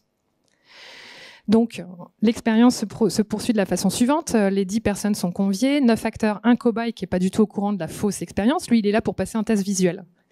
Et au bout de 3 réponses, là, il y a 9 personnes. Alors, c'est pas les 9 d'un coup. Au début, il y en a 2, 3 qui donnent une mauvaise réponse. Eh bien, il s'avère qu'il y a 75% de conformisme. C'est-à-dire que 75% des cobayes se sont conformés au moins une fois au groupe. Alors que c'est impossible de donner la mauvaise réponse, d'un point de vue visuel. C'est comme ça qu'a été découverte la fameuse peur de la désapprobation sociale. Cette peur de la désapprobation sociale, c'est rien d'autre que la peur du rejet. Elle fonctionne de la façon suivante, c'est qu'on a une mémoire archaïque dans notre cerveau. Si on remonte aux hommes primitifs, qui est hier, hein, on est encore des hommes très primitifs d'un point de vue cérébral. Nos ancêtres, les hommes primitifs, et ce que Darwin a montré, hein, au-delà de la théorie de l'évolution avec c'est le plus fort qui survit, ce que Darwin a montré, c'est qu'on ne survit pas si on n'est pas en groupe. Le collectif, c'est un moyen de survivre. À partir du moment où on sort du groupe, où on se met en retrait, on devient une potentielle proie. De là est née la peur du rejet du groupe. À partir du moment où je prends le risque de me mettre en retrait du groupe, je prends le risque de... Le cerveau, il entend attention, danger, voire mort. C'est une mémoire archaïque. Et c'est pour ça que, vous savez, cette petite boule dans le ventre qu'on a ou dans la gorge quand on prend la parole en public, par exemple. Moi, je l'ai eu pendant très longtemps, avant d'être à l'aise comme je le suis maintenant. Je l'ai eu pendant très longtemps, jusqu'à ce qu'à un moment donné, elle se désamorce. Parce que mon cerveau a fini de comprendre, bah non, t'es pas en danger de mort. Non seulement t'es pas en danger de mort, mais en plus de ça, t'as du plaisir, tu transmets, t'as de la reconnaissance, etc. Donc il y a eu un point de bascule dans mon cerveau qui s'est fait à un moment donné. Mais au début, j'avais peur de prendre la parole en public, parce que peur d'être rejetée. Quand on est en réunion, puis qu'on doit donner son opinion, là aussi, hein, je suis sûre que vous êtes nombreux à le vivre, cette sensation de pas oser. Qu'est-ce que j'ai noté d'autre ? Il y a plus cette peur-là, elle s'exprime à travers voilà, qu'est-ce qu'on va penser de moi si je donne mon opinion ? Si je finis pas à temps, je vais être mal vue. Il va mal le prendre si je lui dis la vérité. Cette fameuse sensation que ben non, je peux pas lui dire la vérité, il va mal le prendre. On a l'impression qu'en fait, c'est pour protéger l'autre. En réalité, vous savez, l'être humain est très égocentré. En réalité, c'est qu'on veut se protéger soi, sans s'en rendre compte. C'est pas l'autre qu'on veut protéger. En disant, ben non, je peux pas lui dire ça, ça va lui faire mal. Mais en réalité, c'est nous qu'on protège par peur d'être rejeté de l'autre. Mais c'est une mémoire qui est non consciente. Cette mémoire-là, c'est une des mémoires qui va activer le biais de la négativité. Donc la peur du rejet, la peur de donner son opinion, la peur de prendre sa place, la peur de perdre sa place aussi. J'ai le souvenir d'avoir coaché un dirigeant d'une PME. Enfin, c'était même une TPE, parce qu'ils étaient une dizaine de personnes. Il vient avec le mandat suivant, il me dit j'aimerais fluidifier la communication avec mon équipe. Il me dit je sens qu'il y a moi et le reste de l'équipe, puis c'est pas agréable. Bon, donc on commence à préciser l'objectif et puis au niveau de ses stratégies, quand je lui demande la façon dont il fait ses réunions avec son... Parce qu'il me dit oui, mais en plus de ça, j'ai mis en place des stratégies tous les lundis ou tous les mardis, je sais plus, je regroupe mon équipe. Je fais OK, alors explique-moi comment tu fais quand tu regroupes ton équipe, ces fameuses réunions. Il me dit la chose suivante, c'est simple, moi je suis debout, puis là il y a une table, puis derrière la table il y a mes 10 employés. Je lui propose la chose suivante, je fais et si tu retirais la table et que tu t'asseyais? Il me fait ça va pas, je vais perdre tout mon charisme, mon leadership. Si je fais ça, je vais perdre ma crédibilité. Il y avait une peur de perdre sa place parce qu'était associée la croyance que pour être un leader, il faut que je sois debout. Et puis il y avait cette protection qui était la table. C'était clairement la peur de la désapprobation sociale, donc la peur de perdre sa place qui était en train de s'activer. Donc on a désamorcé cette croyance, je l'ai accompagné dans le processus de désamorcer cette croyance et il a expérimenté de retirer la table et de s'asseoir et ça a tout changé. Ça a tout changé, d'aller désamorcer cette peur-là. Alors nous, en tant que PNListes, quelles sont les astuces que l'on a pour aller désamorcer ce biais de la négativité? Qu'est-ce qu'on peut faire en tant que PNListe? Si vous y allez en popcorn, là. Dissociation. Dissociation. En quoi la dissociation va les désamorcer? Ouais. Dissocier l'état émotionnel qui est relié au comportement. Donc là, oui, on peut aller désamorcer le biais négatif. Ouais, j'y avais pas pensé à celle-là. Ouais, quoi d'autre? Recadrage, bien évidemment. Recadrer. Recadrage de sens, de contenu. Quoi d'autre? Changement de position de perception. En fait, on en a plein. Hein. Donc j'en ai noté. Qu'est-ce que j'ai noté? Alors, le premier, bien évidemment, ce biais-là. Qu'est-ce qu'il vient activer? Il vient activer des peurs. Donc la première chose que notre pilote protecteur a besoin, c'est de la sécurité. Donc la première chose à faire, et nous en tant que PNLI, c'est ce qu'on fait, c'est créer un cadre de confiance. En créant le rapport, en se synchronisant, en créant un climat de confiance. Et là, on va rassurer. C'est un des premiers moyens d'aller désamorcer ce biais de la négativité. Des recadrages, les valeurs, hyper important. Hein, n'oubliez pas l'incongruence avec ces valeurs. Et puis, alors j'ai rajouté faire appel à un consultant externe. C'est un peu la notion de position perceptuelle, c'est qu'on a tous des biais de la négativité qui vont être différents en fonction de notre parcours de vie, en fonction de nos expériences de vie. Donc, d'avoir un recul d'une personne externe. Et c'est d'ailleurs pour ça que les coachings ou les thérapies sont efficaces, qu'on va avoir des personnes externes qui vont nous recadrer. Donc, nous, en tant que PNListes, on va proposer des recadrages à nos clients ou patients. Ok, donc ça, c'était le biais de la négativité. Et alors, le pilote exécutif, lui, il a un biais qui est hyper intéressant aussi, qui s'appelle le biais de confirmation. Le biais de confirmation, il s'exprime de la façon suivante. Le biais de confirmation, lui, donc, souvenez-vous, pilote protecteur, sa job, c'est d'assurer la sécurité. Donc, il va scanner les menaces dans l'environnement à travers le biais de la négativité. Pilote exécutif, lui, il prend des décisions, il veut comprendre, il veut créer de la cohérence. Tant qu'il ne comprend pas et qu'il ne crée pas de la cohérence, il lâche pas prise. Et c'est pour ça que vous savez, ce fameux hamster-là, quand ça tourne en boucle, c'est parce notre cerveau exécutif est en train d'essayer de créer du sens. Et créer du sens, ça va jusqu'à confirmer le passé. Vous savez, le fameux « je le savais ». Ça, c'est le pilote exécutif qui est en train de créer du sens. Je me souviens, quand j'étais au Québec, je vais vous raconter une autre anecdote que j'assume pas trop. En même temps, ça fait des années que je les raconte, ces anecdotes, donc il va falloir que je finisse par les assumer, en tout cas celle-là. J'étais au Québec et moi, je suis une grande fan de l'émission La Voix. Alors, vu qu'on est en France, ça s'appelle The Voice, parce qu'on est en France. Mais au Québec, ça s'appelle La Voix. Et d'ailleurs, c'est en ce moment et c'est ce soir. Alors, je vous dis, je suis vraiment une fan de cette émission. Donc là, on arrive sur la fin et il y a 2 candidats qui doivent passer. Et puis, donc, il y a un candidat qui passe. Puis je fais « Ah, je le savais ». Puis là, je m'arrête. Je me dis « Dis donc, tu serais pas sous ton biais de confirmation ?» Et en fait, je pense que si ça avait été l'autre, j'aurais fait aussi « Ah, je le savais ». Notre cerveau va créer du sens dans le moment présent en allant chercher des éléments dans le passé pour aller confirmer ce qu'on vit sur le moment. C'est le biais de confirmation. Il est tellement puissant que ça va jusqu'à rechercher de la réconciliation. Je reprends mon histoire des utopiales. Je suis aux utopiales. Il y a une table ronde sur les biais cognitifs. Je suis une spécialiste des biais cognitifs. J'ai gratté 20 places. Je l'assume pas du tout. Mon pilote protecteur, signal de danger, t'es en train de menacer une de tes valeurs profondes qu'est le savoir vivre ensemble.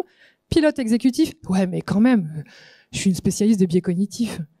Comme si c'était plus légitime que les 20 autres personnes qui étaient derrière moi. Donc on va aller créer la cohérence et donc trouver des justificatifs pour apaiser l'inconfort émotionnel. Autre exemple, je vends une voiture, mais je sais que cette voiture, elle a un bris. On dit pas un bris, ça c'est québécois, un défaut. Or, je porte comme valeur profonde l'honnêteté. Pareil, il va y avoir un inconfort émotionnel. Le pilote, donc le pilote protecteur, envoie un inconfort émotionnel. Le pilote exécutif fait « ouais, mais j'ai vraiment besoin de cet argent ». Vous savez, tous ces justificatifs qu'on se trouve, ça c'est le pilote exécutif qui trouve des justificatifs pour aller créer de la cohérence à nos actions, pour créer du sens, pour créer de la cohérence. Et ça va jusqu'à confirmer, donc CL pour croyances limitantes, ça va jusqu'à confirmer des croyances limitantes. Je vais vous raconter l'histoire, alors c'est une métaphore. L'histoire, vous connaissez l'histoire du patient qui se prend pour un cadavre? Je vais vous la raconter ou vous la rappeler pour ceux qui s'en souviennent pas. Donc c'est l'histoire d'un patient, il est convaincu que c'est un cadavre. Et il est suivi donc dans un hôpital psychiatrique par un psychiatre. Ça fait des années que ce psychiatre suit ce patient-là. Puis un matin, il arrive en me disant « j'ai une super idée. Je vais prendre une aiguille, puis je vais le toucher du doigt. Et puis, enfin, je vais le piquer. Puis là, en le piquant, il va saigner. Donc, puis il va bien voir qu'il saigne, et donc c'est pas un cadavre. Donc il est tout énervé, le psychiatre, là, arrivé à son rendez-vous avec ce patient-là. Il arrive, il fait bonjour, j'ai un petit exercice, une petite expérience à vous faire vivre. Bon, le prérequis, c'est que ça va piquer un petit peu. Est-ce que vous êtes OK? Le patient dit bah oui.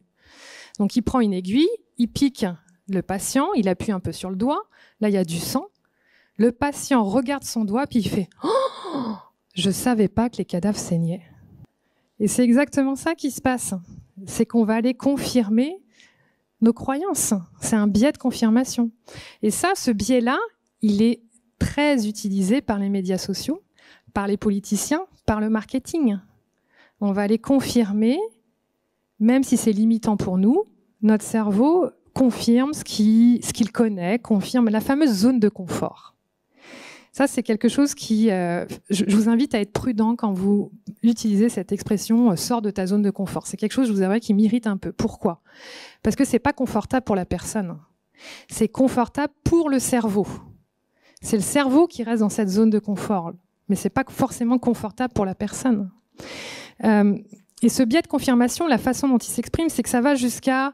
Alors, je me pose la question, jusqu'à quel point on va pas mettre en place des actions pour aller confirmer nos croyances. Par exemple, j'ai la croyance qu'à Paris, il y a toujours des imprévus. Toujours. Il y a toujours des imprévus quand je suis à Paris. Et c'était l'année dernière, j'étais invitée par André Zera à donner justement PNL et cerveau à NLPNL, Île-de-France. Et j'avais rendez-vous, alors je m'excuse, je me souviens pas du tout du nom des rues, là, donc on va dire, c'est n'importe quoi le nom des rues, là, pour les Parisiens, je suis désolée, mais donc j'avais rendez-vous par exemple rue Sébastien-Mercier, j'ai tapé dans mon GPS rue Saint-Sébastien. Je suis arrivée dans le 17e au lieu d'être dans le 5e, je dis n'importe quoi, hein, mais pour que vous compreniez l'idée. Je suis partie, or comme je sais qu'il y a toujours des imprévus à Paris, je suis partie 1h15 en avant, je suis arrivée à -5. J'ai confirmé que de toute façon à Paris, il y a toujours des imprévus. Jusqu'à quel point mon cerveau n'a pas induit, vous voyez, une erreur. Alors, je sais que ça peut aller loin hein, quand on va là, mais jusqu'à quel point on ne va pas mettre en place des actions pour aller confirmer nos croyances. Vous savez, la fameuse loi de l'attraction, ça c'est encore quelque chose qui mérite un peu.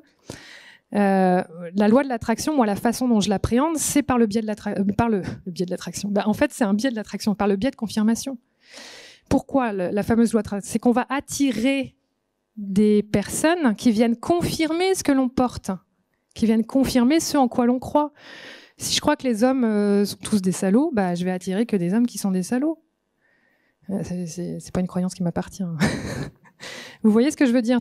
Donc, notre fameux relationnel va aller confirmer ce que l'on porte, les actions que on va mettre en place. Si je crois qu'il faut travailler dur pour y arriver, je vais travailler dur pour y arriver. Si je crois qu'il faut souffrir pour y arriver, je vais souffrir pour y arriver. Et puis donc je vais avoir des épreuves. Vous voyez, le fondement scientifique qui est en arrière, c'est que notre cerveau, sa job, lui, c'est de limiter la quantité d'énergie. C'est beaucoup plus facile pour lui de confirmer ce que vous savez déjà, plutôt que de se remettre en cause, de se mettre en retrait en disant attention, là, il y a peut-être un truc qui n'est pas confortable, est-ce qu'on pourrait changer? Le cerveau, il veut pas faire ça. Lui, il reste dans sa zone de confort. La façon dont j'aime résumer cette phrase, cette concept-là, c'est donc vous connaissez tous Saint Thomas. Saint Thomas, lui, il a besoin de voir pour croire les choses. Notre cerveau, c'est l'inverse. Si vous devez retenir un concept, ça pourrait être celui-là. Notre cerveau, lui, il ne voit que ce qu'il croit. Je ne vois que ce que je crois. Notre cerveau va voir ce qu'il croit. C'est pour ça qu'on a des œillères en fonction des croyances que l'on porte, en fonction de nos convictions, en fonction de nos opinions. Alors, en tant que PNListe, quelles sont les astuces que l'on a pour aller désamorcer ce biais-là? Donner des contre-exemples, oui. Donc, donner des contre-exemples et en même temps, le risque avec les contre-exemples, c'est que souvent, la façon dont la personne va le prendre, ça va être de confirmer ce qu'il croit. Donc, mais en effet, faire des recadrages aussi. Ouais, tout à fait, ouais. Quoi d'autre? Changement de croyance. Donc, la première chose à faire, c'est déjà d'identifier les croyances de nos clients. Tout ce qui est le métamodèle, vérifier les métaprogrammes et identifier les croyances, tout ça vont être des techniques, alors parmi d'autres, qui vont aller désamorcer le biais de confirmation. Et puis, bien évidemment, écouter les contestataires, s'ouvrir à la différence, tout ça va permettre d'aller désamorcer le biais de confirmation. Donc ça, c'était pour vous présenter les biais cognitifs en lien avec le modèle des deux pilotes, qui sont donc des premiers facteurs neurologiques de résistance. Et puis, je vais vous proposer d'explorer ces 3 points suivants, la force des habitudes, la peur du changement et l'absence de sens. La force des habitudes, j'aime bien la représenter, vous avez sans doute vu ces images-là, de la façon suivante. Une habitude, c'est ça. Une habitude, c'est une autoroute neuronale qui est ancrée dans notre cerveau. C'est une trace qui est très nette, très précise. Pour ceux qui ont fait du ski de fond, et pour ceux qui n'en ont pas fait, je suis sûre que vous pouvez imaginer, quand on est sur cette trace qui est bien faite, il n'y a pas de souci, on glisse. C'est ça une habitude, c'est la façon dont le cerveau l'a ancré. Il y a une réalité, il y a vraiment une autoroute neuronale qui est ancrée. Ça, c'est une habitude. Pour changer et prendre une autre autoroute, pour ceux qui ont déjà expérimenté en ski de fond d'essayer de changer de track, on se casse la figure.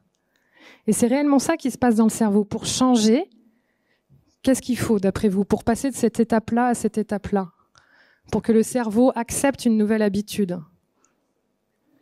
Et donc, qu'est-ce qu'on va faire en PNL? Les 2 mots-clés ici. Alors oui, c'est vrai que la créativité peut jouer, c'est temps et répétition. Pour changer et pour adopter un nouveau comportement, et c'est ce qu'on fait en PNL, on va accompagner les personnes à adopter un comportement, à adopter une habitude, une nouvelle habitude qui va être plus aidante pour la personne, que ça soit une croyance. Quand je parle d'habitude ou de voie, c'est des croyances, des comportements, des convictions, des pensées, etc. Temps et répétition. Et c'est là où je m'inscris peut-être un peu en opposition avec cette branche des PNListes, on en discutait hier soir avec mes compères, avec cette branche des PNListes où la PNL, je peux changer en un coup de doigt. Moi, d'un point de vue fonctionnement du cerveau, c'est pas possible. Et l'être humain serait mort s'il avait cette capacité de changer comme ça. On n'aurait pas survécu. Qu'est-ce qu'il fait? Mais ça ne veut pas dire que la PNL est pas magique. Quand ça change comme ça m'est arrivé, moi, d'avoir un client qui arrive et que, bim, en une séance, je l'accompagne à changer de comportement. C'est parce qu'en amont, le cerveau a déjà accumulé, il y a eu du temps et de la répétition, et le cerveau était prêt à basculer. Il y a déjà eu une préparation. Mais si la personne arrive vierge, avec une trace comme celle qui est de ce côté-là, ça va demander du temps et de la répétition pour créer une nouvelle habitude. Notre cerveau a besoin de temps et de répétition. Pour aller un peu plus loin sur la peur du changement et l'absence de sens, donc j'imagine que vous avez aussi vu cette phrase-là. Qui veut que ça change? Tout le monde veut que ça change. Mais qui veut changer? Il n'y a plus personne. D'ailleurs, c'est un peu ce qu'on voit en ce moment, sans vouloir faire trop de politique, mais c'est un peu ce qu'on voit avec la retraite en ce moment, les réformes. Qu'est-ce qui se passe dans le cerveau? Pour notre pilote protecteur, changer, c'est un danger. C'est un mécanisme, là encore, qui est immédiat. La façon dont l'être humain a évolué et a pu être là où on en est, c'est parce que tout changement, la réaction première, attention, danger. Vous vous souvenez je sors du groupe, attention, je suis en danger, je veux changer quelque chose. Sauf qu'en même temps, c'est grâce à ces dissidents-là qu'on a pu évoluer. Parce que le pilote protecteur, lui, il se pose la question suivante, ouais, mais c'est parce que changer, c'est peut-être aussi une opportunité. Donc, il y a une délibération interne entre nos deux pilotes. Le pilote protecteur, son premier réflexe, c'est de dire attention, changer, c'est un danger. Notre pilote exécutif, lui, il dit ouais, mais changer, c'est peut-être une opportunité d'évoluer. Il y a une réelle délibération interne qui se fait. C'est pour ça que quand on vit un changement, au début, on est un peu comme ça, on est un peu déstabilisé. Parce qu'il y a réellement ça qui se passe à l'intérieur de votre corps, cette délibération entre vos deux pilotes. Donc la réaction première, peur du changement, c'est une des résistances. Ça va nous empêcher de changer. Et si on n'a pas de sens, c'est qu'on n'a pas d'opportunité. Donc le pilote exécutif, lui, s'il ne voit pas d'opportunité, donc c'est-à-dire s'il n'y a pas de sens, il ne changera pas. Donc qu'est-ce qu'il faut pour changer? Si on reprend ces 4 éléments que je vous ai proposés. Donc les biais cognitifs, on a déjà vu les astuces pour le biais de la négativité et le biais de confirmation. Les astuces qu'il y a pour force des habitudes, peur du changement et absence de sens sont les suivantes. Il faut du temps et de la répétition, de la sécurité et du sens. En PNL, j'ai osé classer certaines techniques, mais on s'entend que c'est une liste qui est premièrement pas exhaustive et puis deuxièmement, les techniques pourraient passer de l'une à l'autre. Temps et répétition, les 2 premières qui me paraissent fondamentales, quand on fait un pont vers le futur, c'est ce qu'on fait à notre cerveau. On renforce. Donc il y a une répétition. Renforcement de croyances aidantes, c'est pareil, quelque chose qui existe déjà. L'autoroute, elle est déjà là, donc on va faire du renforcement. Cadre comme si, enchaînement d'encre, les ressources, les niveaux logiques, tout ça vont permettre de créer du temps et de la répétition. Dans l'espace de sécurité, les premières choses qu'on utilise en PNL, création du rapport et synchronisation, tout ça va permettre d'aller créer un espace de sécurité. Et, c'est fondamental, l'écologie. Vérifier l'écologie va les permettre de désamorcer le biais de la négativité, va permettre de créer un cadre de sécurité. Voilà les fondements scientifiques qui vont soutenir l'efficacité de la PNL. C'est qu'on va aller poser un cadre de sécurité qui est le besoin premier de notre pilote protecteur. Quant à notre pilote exécutif, lui, la puissance du cadre objectif qu'on apprend à la base, moi je m'en sers, c'est mon outil premier, le cadre objectif, parce que c'est celui qui va alimenter le sens.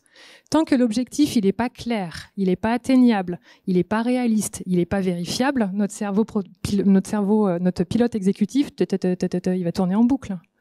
C'est une réalité. Donc la puissance du cadre objectif repose sur la création de sens. Et puis bien sûr, là je vous ai proposé d'autres techniques qui vont venir apporter du sens. Donc ça me permettait de vous présenter les facteurs neurologiques de résistance au changement. Je vais terminer par PNL et neurobiologie du changement, puis après on aura toute une période de questions qu'on pourra explorer un peu plus certains concepts. Alors PNL et neurobiologie du changement, là finalement en fait c'est pour vous résumer ce qui vient d'être dit, mais surtout pour vous proposer. Donc vous avez vu les différentes astuces PNL, là, comment elles viennent désamorcer les facteurs de résistance. Mais au-delà de ça, qu'est-ce qui se passe concrètement dans notre cerveau? Donc je vais vous proposer ce modèle suivant, qui est le modèle, un modèle que j'ai créé, mais je suis pas la seule à l'avoir créé. Là, je l'ai adapté en fait avec des mots qui sont plus des mots de PNL. Donc, on vit un événement. Donc, on va parler d'événement racine. Le premier événement, un événement racine qui va engendrer des émotions. Cet événement va engendrer un cadre de pensée avec des croyances qui elles-mêmes vont être à l'origine d'actions et de comportements, qui elles-mêmes vont créer des résultats. Par exemple, j'ai une mauvaise note en maths. Émotion, colère, frustration. Pensée, croyance, je suis nul en maths.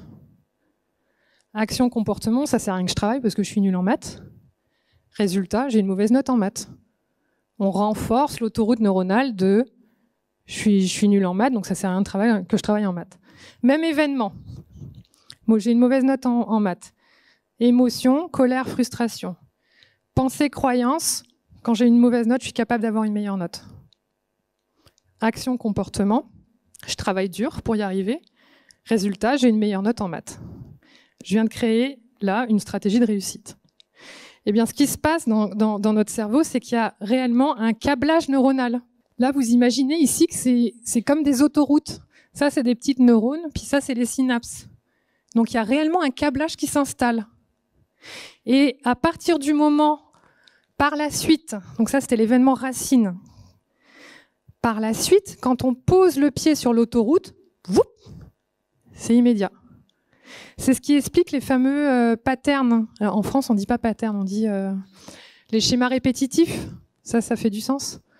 C'est ce qui explique les schémas répétitifs. C'est que notre cerveau, à partir du moment où il met le pied sur une autoroute qui est ancrée, boum, c'est immédiat. Or, qu'est-ce qui fait que, avec un même événement, on va avoir deux empreintes? Par exemple, événement et frère A, frère B. Deux frères qui ont grandi dans un contexte avec dans une enfance difficile avec un papa alcoolique, par exemple. Frère A, il a bien réussi dans sa vie. Il a une stabilité professionnelle, il a une stabilité familiale. On lui dit « Comment t'as fait pour en arriver là ?» Il dit « Avec le père que j'ai eu, j'ai pas eu le choix. » Frère B, donc même papa alcoolique, enfance difficile. Il est devenu comme son père. Il est tombé dans l'alcool aussi, dépendant, il a une réussite sociale qui est plus limitée, il n'a pas réussi à construire sa vie de famille. Quand on lui dit « Comment t'as fait pour en arriver là ?» Qu'est-ce qu'il répond ? « Avec le père que j'ai eu, j'ai pas eu le choix. » C'est-à-dire qu'avec le même événement, on va avoir une croyance qui, dans un cas, va être aidante et dans l'autre, va être limitante. Qu'est-ce qui fait, d'après vous, qu'il y a eu deux empreintes neuronales différentes ? Quel est le mot-clé sur lequel, en PNL, on va travailler fortement avec nos clients ? La croyance, mais ça va être, donc là, en effet, mais ça va être plus large que ça. Le mot-clé, c'est tout simplement la perception. Et c'est là-dessus qu'on travaille, en fait. Donc, en perception, en effet, changer la croyance, on va changer la perception qui est en amont. Ce qu'il y a en amont, c'est la perception. Qu'est-ce qui fait qu'il y a un frère qui va prendre qui va inscrire dans son cerveau une autoroute A et le frère B qui va inscrire une autoroute B? C'est la perception. Alors, c'est quoi la perception? D'un point de vue neuronal, la perception, il y a plusieurs facteurs. Il va y avoir des facteurs génétiques. Il va y avoir tous les facteurs, et c'est sans doute les plus importants, environnementaux, qui vont être liés aux facteurs épigénétiques qui vont influencer les comportements, toutes les expériences de vie. Et il m'en manque un. Et puis, le transgénérationnel aussi. Hein, tout ce qui va être transmis par nos héritages, par nos familles, tout ça va venir influencer la perception, qui vont faire que notre cerveau va prendre un A ou un B en fonction à la fois de ce qu'il porte d'un point de vue génétique, puis en fonction aussi de l'environnement et tous les facteurs épigénétiques. Je pourrais vous en parler un petit peu si on a le temps de l'épigénétique. Donc concrètement, ce qui se passe dans notre cerveau, on a un déclencheur. Je vais prendre un autre exemple que les maths ou les deux frères que je viens de vous citer. Je prends un déclencheur qui est et un résultat limitant qui est dès que je prends la parole en public, je tremble et je suis hyper timide et je rougis, etc. Ça, c'est le résultat limitant. Le déclencheur, c'est soit être sur scène, soit l'idée d'être sur scène. C'est ça qui est très puissant avec notre cerveau, c'est qu'il n'a pas besoin de le vivre concrètement, il peut juste l'imaginer, d'où la puissance de la visualisation. Donc j'imagine que je suis sur scène et bim, autoroute. Direct, résultat, je me mets à trembler, je me mets à rougir, je perds la voix, je peux pas parler. En PNL, ce qu'on va faire, c'est qu'on va proposer quelque chose d'aidant. On va proposer, par exemple, du calme, de la confiance en soi. C'est-à-dire qu'en fait, on propose une autre autoroute. C'est tout simplement ça qu'on fait en PNL. On va proposer un nouveau câblage. Qu'est-ce que c'est ? C'est une ressource, par exemple. Ça existe déjà dans le cerveau. Elle est disponible. La seule chose, c'est qu'on va le brancher sur le déclencheur. Le déclencheur, on ne le change pas. On n'a aucun pouvoir d'action sur le déclencheur. Par contre, on peut proposer une nouvelle voie.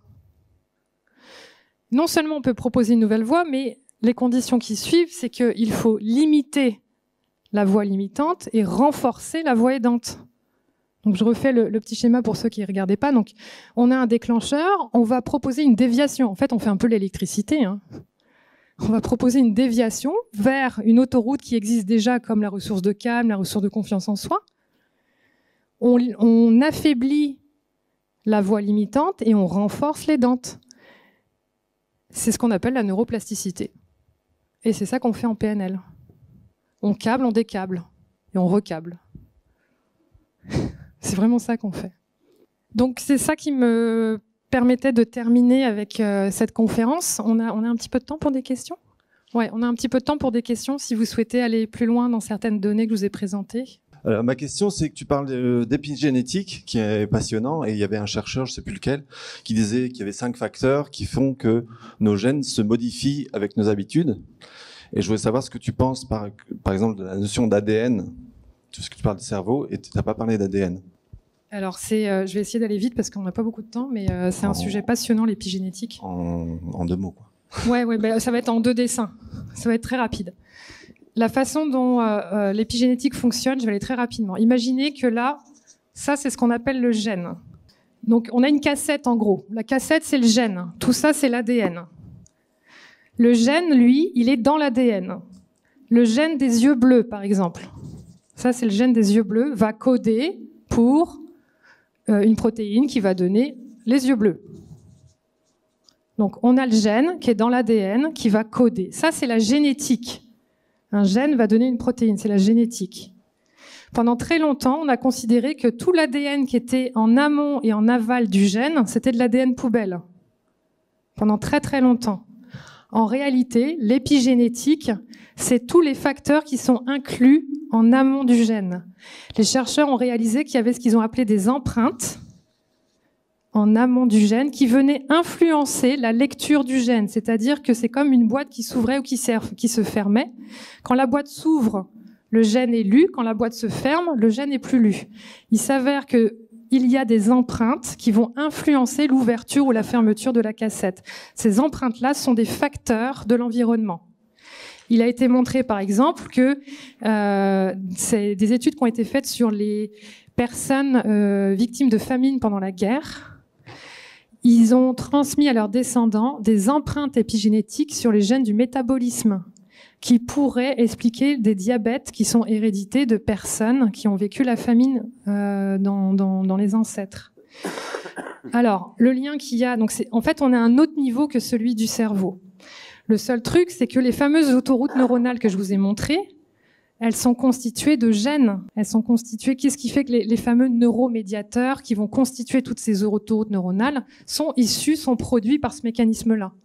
Donc, s'il y a eu un facteur environnemental qui influence l'expression d'un neuromédiateur, ça va influencer l'autoroute neuronale. Moi, j'avais une question, c'était plus sur le temps de mise en changement, en fait, de changer d'autoroute. Ouais. On parle de 2 mois, par la répétition. Alors, le fameux 21 jours. Bah moi, ça, voilà. Ouais, alors ça, c'est un neuromythe. Encore, il y a plein de neuromythes. Hein. Le 10% du cerveau, on n'utilise que 10%, c'est un neuromythe. Cerveau droit, cerveau gauche, c'est un neuromythe. 21 jours, c'est un neuromythe. En réalité, ce qui a été montré, c'est que c'est de 18 à 300 jours. C'est contextuel. C'est qu'est-ce qui a été mis en amont. Qu'est-ce qui a été, quels sont les facteurs qui ont été proposés en amont pour accompagner le changement et quels ont été les facteurs qui ont été limitants pour limiter le changement. Tout ça, c'est contextuel. Donc, c'est pas 2 mois, ça va dépendre. C'est impossible de donner un chiffre en fonction du contexte. Et la PNL, d'ailleurs, on est les premiers à dire que tout est contextuel. Donc, c'est entre 18 et 300 et quelques jours. Justement, je voudrais parler du cerveau droit et du cerveau gauche parce qu'il y a énormément de com là-dessus. Et du coup, j'aurais aimé avoir votre avis et voir s'il y avait un lien entre le cerveau droit, plutôt créatif, le cerveau gauche rationnel, et puis l'exécutif et le protecteur. Très bonne question qu'on me pose souvent. Je précise, mon modèle est un modèle. Donc, c'est sûr que moi, je le trouve super efficace parce que je trouve qu'il explique très bien le fonctionnement de l'être humain, mais je vous invite à aller visiter les autres modèles qu'il y a. Parmi les modèles, il y a aussi donc, le cerveau droit pour, je sais jamais, la créativité, le cerveau gauche pour rationnel, c'est ça ? Ouais. Donc ça, c'est un neuromythe dans le sens où il est vrai qu'on a un hémisphère droit et un hémisphère gauche. Ça, c'est vrai. Il est vrai qu'on a des spécialisations. J'ai une proche à moi qui vient de faire un AVC, qui a perdu le langage complètement. C'est frontal gauche qui a été touchée. Donc c'est vrai que la zone du langage, c'est dans l'hémisphère gauche. Donc il y a cette réalité neurologique, il y a des fonctions qui sont présentes dans les 2 hémisphères. Cependant, là où ce n'est pas vrai, c'est qu'on n'a pas un cerveau droit et un cerveau gauche. Nos 2 cerveaux réagissent tout le temps en même temps. La preuve, je vais vous faire un petit exercice. Je vous invite tous à lever votre doigt droit, puis à faire un cercle. OK ? Maintenant, prenez votre doigt gauche et baissez votre bras droit et faites un carré. Okay. Maintenant, prenez vos 2 doigts et faites un doigt, un rond avec le droit et un carré avec le gauche. Qui a réussi ? Voilà, personne. C'est l'exemple que donc toute la partie droite, c'est le cerveau gauche qui va gérer la partie droite, l'hémisphère gauche. Tout l'hémisphère droit gère la partie gauche. Tout ça pour vous dire qu'on est un cerveau. Vous voyez qu'on est incapable de déconnecter le cerveau de l'autre, de les 2 hémisphères. C'est pas possible physiologiquement. Donc, quand on dit qu'on est cerveau droit parce qu'on est créatif, c'est faux dans le sens où la créativité va aller chercher des éléments du cerveau gauche au même titre que des éléments du cerveau droit. Quand on est très rationnel, on va aller chercher des éléments dans le cerveau gauche au même titre que dans le cerveau droit. C'est pour ça que c'est plus un neuromythe. C'est pas vrai qu'on est cerveau droit, cerveau gauche. Moi, je trouve ça très limitant dans le sens où une personne qui est très créative, ou une personne qui est très rationnelle peut être créative en allant chercher des zones du cerveau et en faisant connecter les 2 hémisphères, tu vois. Bonjour, on n'a pas parlé aujourd'hui. L'intelligence artificielle est-elle une menace pour notre cerveau, pour nos émotions? Offrira-t-elle des découvertes en PNL? J'ai combien d'heures devant moi là?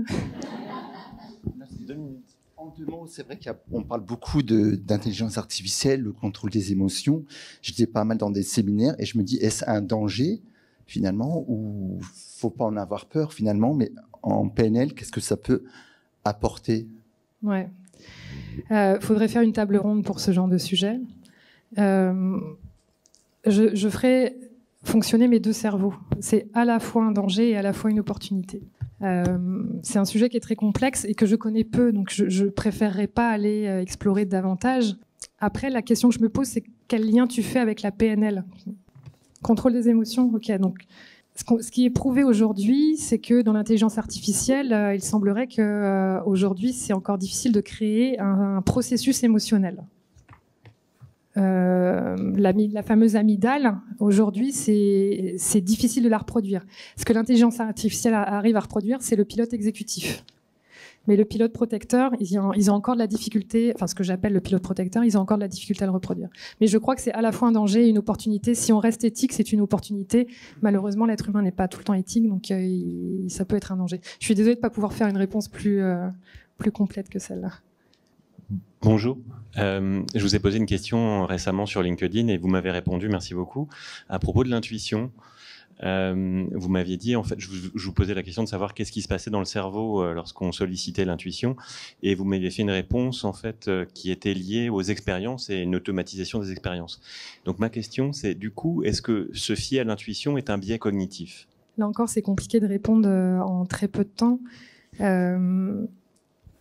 Ce qu'on appelle la neurobiologie de l'intuition est aujourd'hui multifactorielle. Il y a le côté expérientiel, puis il y a le côté qu'on ne connaît pas encore, qui est... Alors, d'un côté expérientiel, oui, la réponse serait oui, c'est un biais cognitif. C'est-à-dire que l'intuition va être basée sur nos expériences connues. La donnée que je vous énonçais là sur LinkedIn, c'est... Par exemple, les pompiers ou les policiers, eux, ont développé une intuition de par leur expérience. Il y a une histoire qui raconte qu'un chef pompier arrive dans un endroit où on l'a appelé pour du feu, sauf que quand il arrive, il n'y a pas de feu. Il arrive sur le plancher avec toute son équipe, et là, il dit à son équipe, vous sortez immédiatement. Et la seconde d'après, il y a tout qui s'effondre parce qu'en fait, le feu était en dessous. Le chef pompier avait repéré des micro-indices d'accès qui était telle chaleur, il l'explique très bien dans la recherche, là. Il y avait des micro-indices qui ont réveillé son intuition sur ses expériences passées. C'est comme ça que son intuition de sauver son équipe s'est allumée. Donc, dans ce sens-là, oui, ça pourrait être des biais, dans le sens où c'est des automatismes que le cerveau a créés. Ceci dit, il y a tout un pan de recherche sur des données qui concernent un espace de conscience qui serait en dehors de notre corps, qui serait dans un champ et qui nous entoure, et que l'intuition pourrait aussi être donnée par ce type j'appelle ça des mémoires, qui sont des mémoires du champ. Sauf que là, c'est un champ de recherche qui est encore très très récent, donc parce que la vision que je vous ai donnée aujourd'hui, c'est une vision très matérialiste, on s'entend. Mais il y a tout un champ de recherche post-matérialiste auquel j'adhère aussi. Pour moi, les deux ne sont pas incompatibles, au contraire. Cette vision matérialiste serait que le cerveau serait en fait une antenne et qu'il y aurait d'autres informations qui serait en dehors de notre champ matérialiste, et donc qui pourrait expliquer aussi l'intuition. Bonjour, moi j'ai une question plutôt de positionnement de la PNL par rapport au slide que vous nous avez montré sur les autres techniques et que la PNL était encore considérée comme une pseudo-science. Première question, est-ce qu'il y a d'autres personnes comme vous qui travaillez sur ce sujet avec des impacts, des implications de la PNL? Bon, voilà. Et est-ce que, selon vous, ça augurerait d'un développement ou d'une reconsidération de la PNL? Oui, merci pour la question. Quand j'ai commencé mes travaux de recherche, j'étais super emballée. Et j'ai présenté des protocoles de recherche pour aller prouver l'efficacité scientifique de certains protocoles. L'enjeu qu'il y a là-dedans, c'est premièrement de trouver des partenaires universitaires qui acceptent d'injecter de l'argent, et ça, je ne les ai pas encore trouvés à ce jour. Et le deuxième enjeu, c'est qu'on est dans les sciences humaines et que le défi, comme toutes les autres approches à visée thérapeutique ou à visée de changement, c'est d'objectiver ce qui est subjectif. Et ça, d'un point de vue scientifique, c'est très compliqué d'aller objectiver ce qui est subjectif. Donc on peut faire des recherches qualitatives, mais pour faire des recherches quantitatives dans le milieu de la PNL, par exemple, quand les recherches que j'ai montrées avant, quand une personne a changé, quel est le protocole? Est-ce que c'est l'ancrage? Est-ce que c'est telle ressource? Est-ce que c'est la synchronisation? Comment aller montrer que c'est telle technique qui a permis à la personne d'avoir un comportement qui est plus adapté? Ça, c'est très difficile aujourd'hui d'aller mesurer scientifiquement ça. Est-ce que je suis la seule? Alors, il y a tout le projet de recherche sur les stress post-traumatiques qui, eux, sont des universitaires, mais ce sont des thérapeutes. Donc moi je suis chercheur indépendante, eux ils sont vraiment rattachés à des universités aux États-Unis. En France, on n'est pas nombreux. Il y a Thierry Galopin qui est un de mes amis et chercheurs qui propose des points de convergence aussi entre la PNL et le fonctionnement du cerveau, plus sur tout ce qui est hypnose et sommeil. Mais on est très peu, oui.